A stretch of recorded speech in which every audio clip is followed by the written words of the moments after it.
En esta clase vamos a ver bacterias anaerobias. Empezamos por ver cuáles son las características de estas bacterias. En primer lugar, son bacterias que, por supuesto, no requieren oxígeno para vivir. Incluso en las bacterias anaeróbicas estrictas, el oxígeno puede dañarlas y matarlas. Para obtener la energía, a diferencia de las bacterias aeróbicas, lo que utilizan, en vez de utilizar el oxígeno como aceptor de electrones en la cadena respiratoria, utilizan dos estrategias. O utilizan sustancias orgánicas, es decir, fermentan, o utilizan sustancias inorgánicas como sulfatos y nitratos, esto es respiración anaeróbica, es decir, o fermentan o realizan respiración anaeróbica. Y además carecen de algunas enzimas como la superóxido dismutasa, catalasa y peroxidasa, que son enzimas que desdoblan los radicales de oxígeno que son dañinos para la célula. Estos radicales libres del oxígeno son principalmente el anión superóxido y el peróxido de hidrógeno. Entonces, estas enzimas, como se puede ver en el cuadro, por ejemplo, la superóxido dismutasa desdobla a el ion superóxido, mientras que catalasa y peroxidasa desdoblan al peróxido de hidrógeno o el agua oxigenada.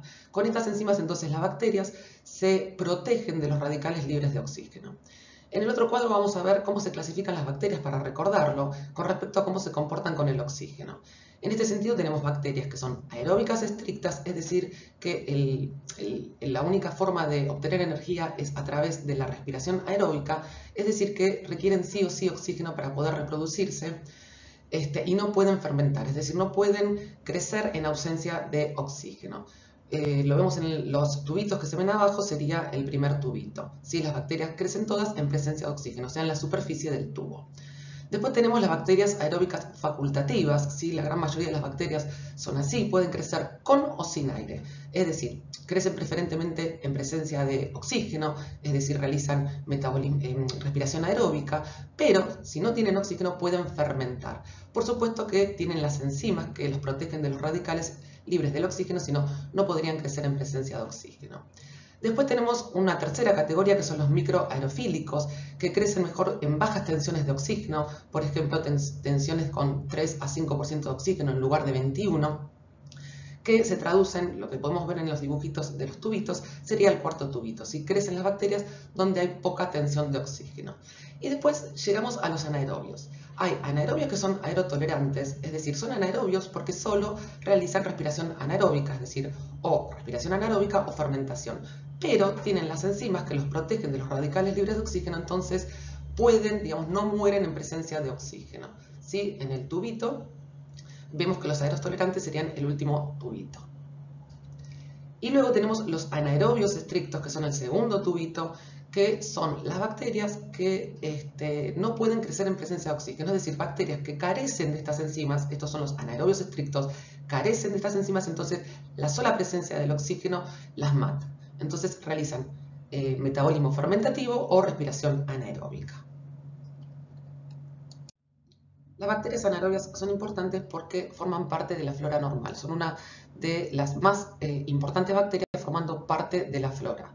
Generalmente se localizan donde la tensión de oxígeno es baja y su principal función muchas veces es competir con la colonización de patógenos. ¿Sí? La presencia de anaerobios, por ejemplo, la presencia de lactobacillus en lo que es la flora de la vagina de la mujer, compite con la colonización por patógenos como pueden ser la candidiasis. Generalmente se asocian a infecciones endógenas. ¿Qué es esto? Que son infecciones por la misma flora nuestra corporal. ¿Sí? No son infecciones adquiridas en el exterior, sino que son infecciones producidas por la misma flora, generalmente cuando se rompe alguna barrera mucosa o una barrera de la piel. Por eso es importante que conozcamos cuál es esta flora, dónde se localiza y cuáles son las bacterias predominantes en cada parte del cuerpo para saber cuáles son las bacterias que van a estar involucradas en ese proceso infeccioso. Por ejemplo, si yo conozco cuáles son los anaerobios de la boca, yo voy a saber más o menos cuáles van a ser las bacterias involucradas en procesos como, por ejemplo, procesos odontógenos, abscesos dentarios, ¿sí? O abscesos periamigdalinos. Lo mismo pasaría, por ejemplo, voy a tener una idea de cuáles son los anaerobios que están comprometidos en una peritonitis, si yo conozco cuáles son los anaerobios que colonizan el colon. Y la mayoría de las veces estas infecciones que son endógenas son mixtas, es decir, participan tanto anaerobios como aerobios. En esta diapositiva vamos a clasificar a los principales anaerobios según la morfología, cocos o bacilos y según la tinción de Gram. Estos son los principales géneros, no todos porque son muy abundantes. Tenemos primero los cocos Gram negativos. Dentro de estos, el más frecuente es Veillonella, que forma parte de la cavidad oral. Después tenemos cocos Gram positivos como el Peptostreptococcus y el Anaerococcus. El Peptostreptococcus forma parte de la flora de la boca y del intestino y está involucrado en procesos de sinusitis crónica. Después tenemos bacilos Gram negativos. Dentro de estos, lejos el más frecuente y el más importante es Bacteroides, que es la bacteria que se encuentra en mayor número en la flora colónica, superando incluso a Escherichia coli. Después tenemos Fusobacterium, que si recuerdan, Fusobacterium necrophorum, junto con Borrelia vincenti, producían la angina de Vincent. ¿Sí? Fusobacterium forma parte de la flora anaerobia de la boca y se asociaba a esta angina de asociación fuso-espirilar o angina de Vincent. Dentro de los bacilos Gram positivos los vamos a dividir en bacilos Gram positivos no formadores de esporas y los formadores de esporas, que son el género Clostridium. Dentro de los no formadores de esporas, uno importante es el Actinomyces. El Actinomyces forma parte de la flora normal del tracto respiratorio, del tracto digestivo y del tracto genital. Y se lo asocia a enfermedades monomicrobianas. Tanto es así que se conoce la enfermedad como actinomicosis. Si bien dijimos que la mayoría de las infecciones por anaerobios eran mixtas, en este caso Actinomyces produce una infección monomicrobiana. La más conocida es la actinomicosis cervicofacial, que está asociada a mala higiene dentaria y se caracteriza por la presencia y la formación de abscesos en la boca. Y otra muy conocida es la actinomicosis genital, que está asociada a las mujeres que utilizan dispositivos intrauterinos, o sea, DIU. Y por último tenemos los bacilos Gram positivos, formadores de esporas. Acá tenemos el género Clostridium. Acá dividimos lo que son las especies que producen infecciones endógenas, como son Clostridium perfringens, Septicum, Sordelli y Difficile, y después los que producen infecciones exógenas, como son Clostridium tetani y Botulinum. Clostridium perfringens está asociado, como vamos a ver más adelante, a infecciones histotóxicas y a infecciones enterotóxicas. Bueno, entonces, ¿cuáles son los anaerobios más frecuentes en infecciones humanas?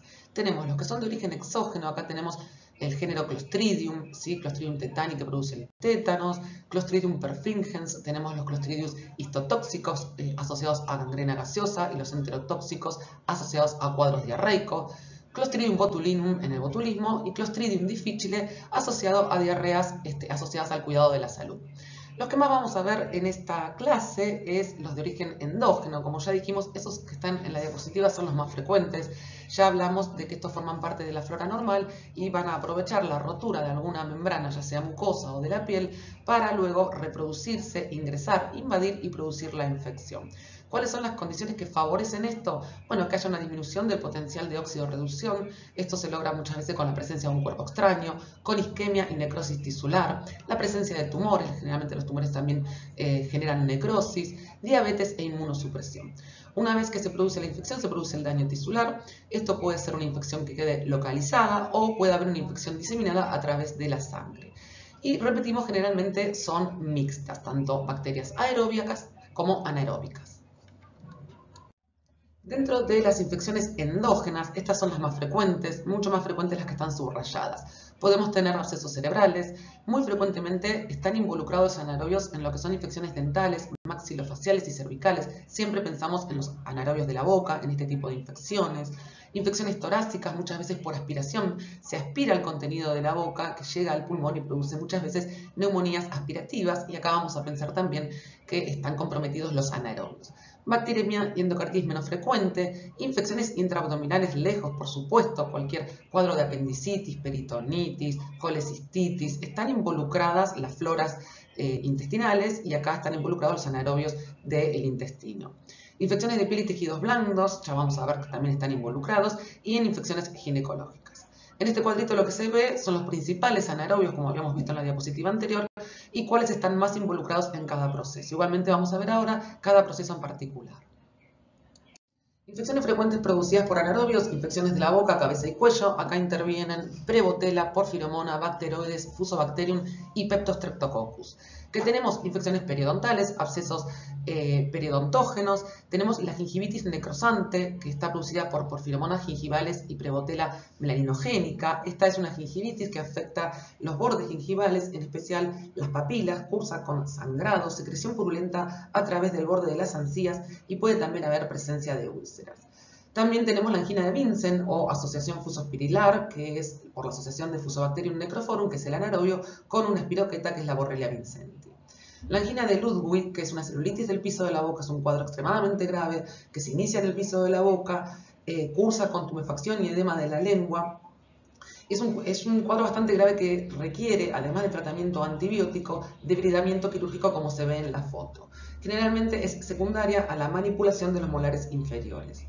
También tenemos abscesos periamigdalinos y retrofaringios. Estos generalmente surgían como complicación de una angina estreptocóxica. Si recuerdan la clase, una de las complicaciones eran estos abscesos, donde se involucraba la flora de la boca, en especial los anaerobios.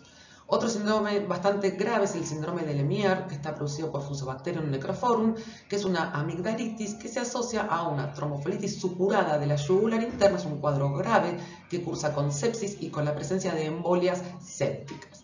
Y también los anaerobios están comprometidos en lo que es la sinusitis crónica.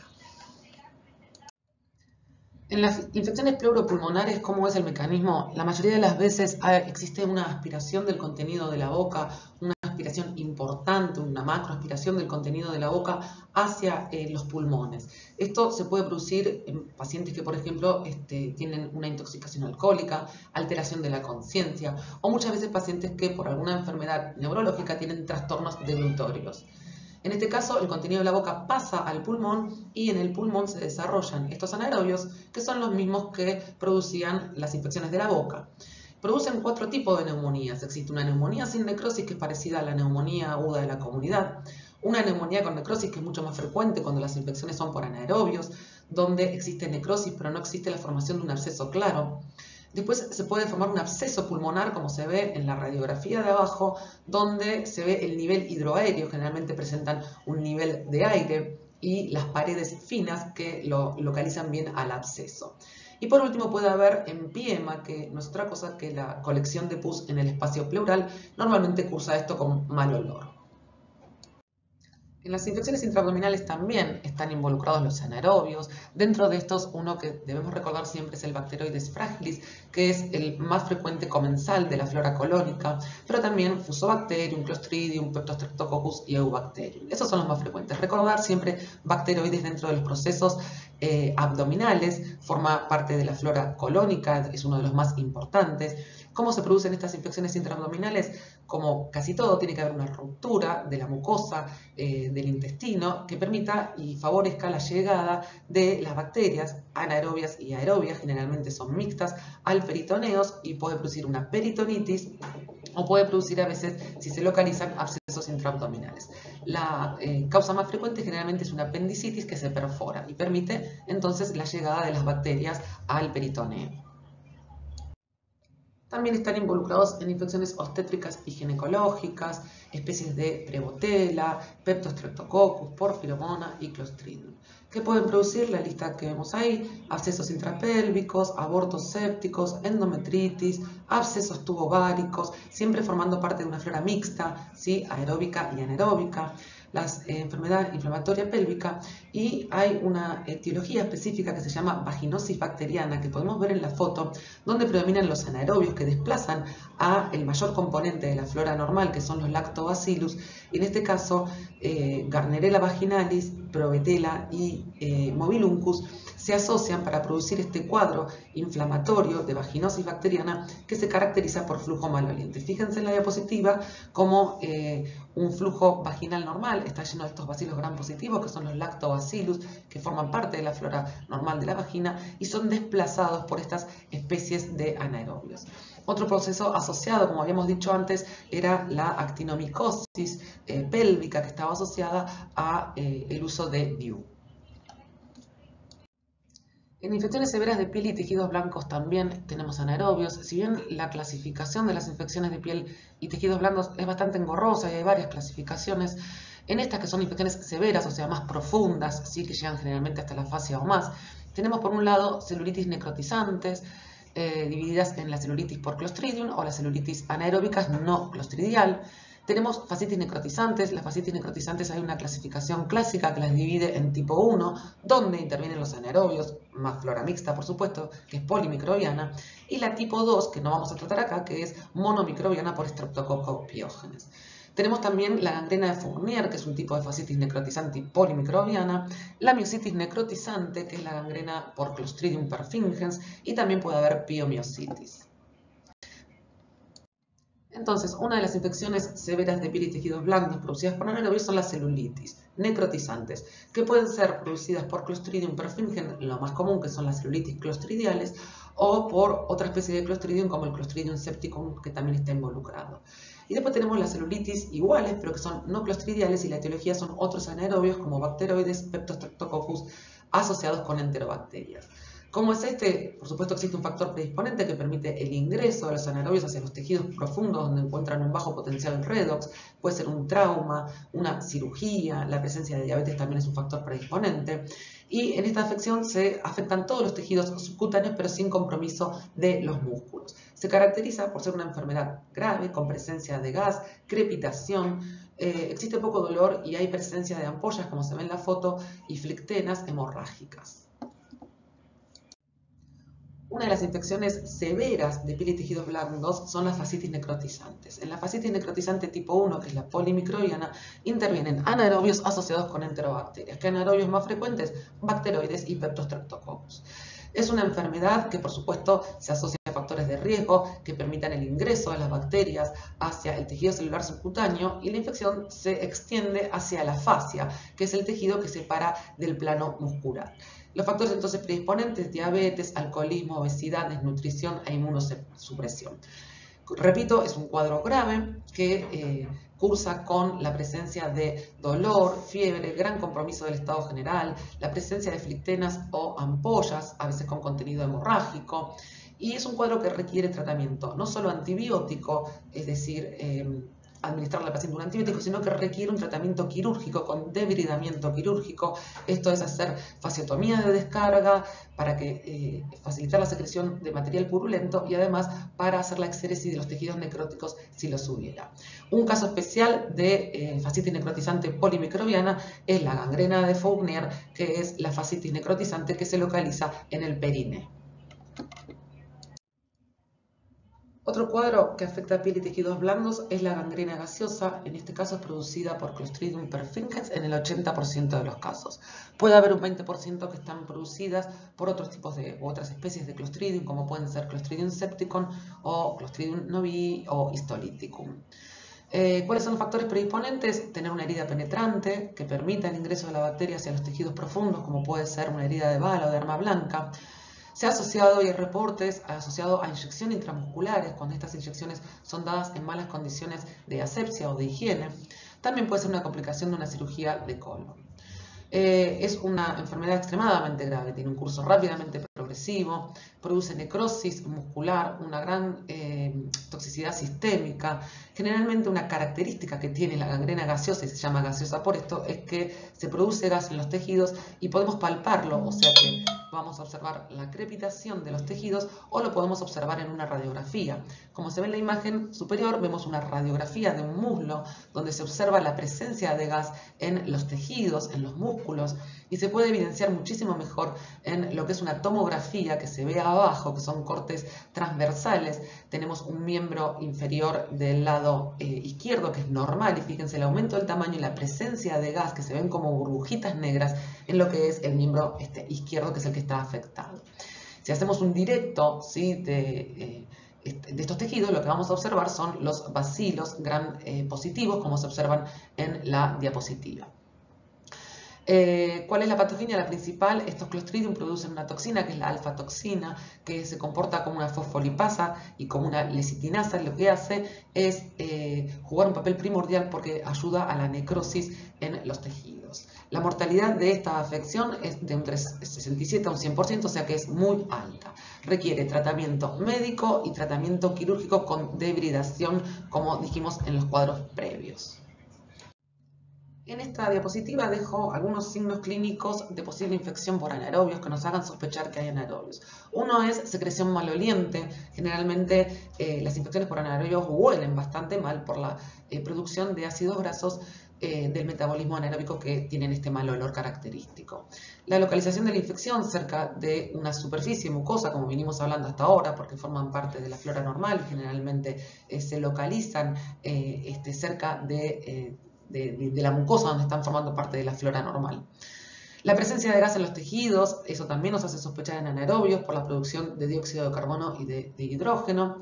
Y cultivos aeróbicos negativos, es decir, si tenemos una infección y enviamos para cultivar solo en un ambiente de aerobiosis y no hay crecimiento, tenemos que sospechar que puede haber anaerobios que no pudieron crecer porque no fueron adecuadamente, digamos, cultivados en un ambiente de anaerobiosis.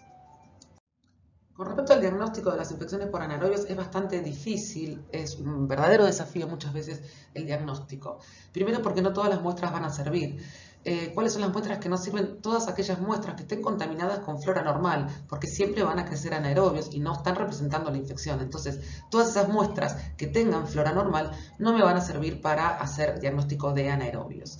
Estos son, por ejemplo, hisopados faringios, esputo, contenido gástrico, materias fecales, todo esto está lleno de anaerobios de la flora. Orina o exudados vaginales, al estar llenos de anaerobios de la flora, no es una muestra apta porque ya de por sí va a tener anaerobios. Las muestras aptas, ¿cuáles son? Son muestras obtenidas por condiciones de esterilidad, ¿sí? Que no pasen por zonas donde hay flora normal. Por ejemplo, para el pulmón, como no puedo el esputo, tiene que ser una punción transtraqueal o una punción pulmonar transparietal. ¿Sí? Son un poco más invasivas estas muestras. El líquido pleural por toracocentesis sirve. Para el tracto urinario necesito hacer una punción suprapúbica, que no se arrastre la orina y que no se contamine con flora normal. La única forma que tenemos para que esto suceda es hacer una punción suprapúbica. Los abscesos, que son muy frecuentes en la presencia de los abscesos por anaerobios, acá simplemente uno aspira con una aguja y una jeringa. El aparato genital femenino se tiene que obtener la muestra, o sea, uno no puede obtener la muestra a través de la vagina o por hisopados porque está lleno de flora anaerobia. Entonces, las muestras, por ejemplo, en procesos que involucran enfermedades pelvianas, se obtiene a través de la culdocentesis previa desinfección vaginal. La culdocentesis consiste en insertar una aguja con una jeringa a través de la pared posterior de la vagina para poder extraer el líquido del fondo del saco de Douglas.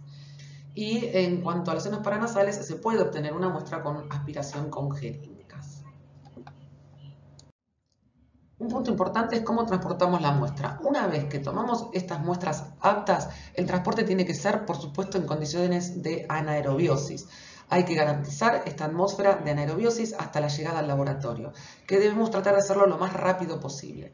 Existen algunos tubos con atmósfera anaerobia donde se reemplaza el oxígeno y se lo sustituye por otro gas, que sirven como medios de transporte. También hay bolsas de anaerobiosis. Pero lo más utilizado frecuentemente es utilizar una jeringa en el cual se le saca todo el aire residual, ¿sí? Y se lo tapa con un tapón de goma. Igualmente esto tiene que ser llevado al laboratorio de forma rápida, lo más rápido posible y siempre a temperatura ambiente, nunca deben ser refrigerados. Una vez que llega la muestra al laboratorio, lo que hay que hacer es cultivar esa muestra para evidenciar el crecimiento bacteriano y poder identificar qué bacteria es.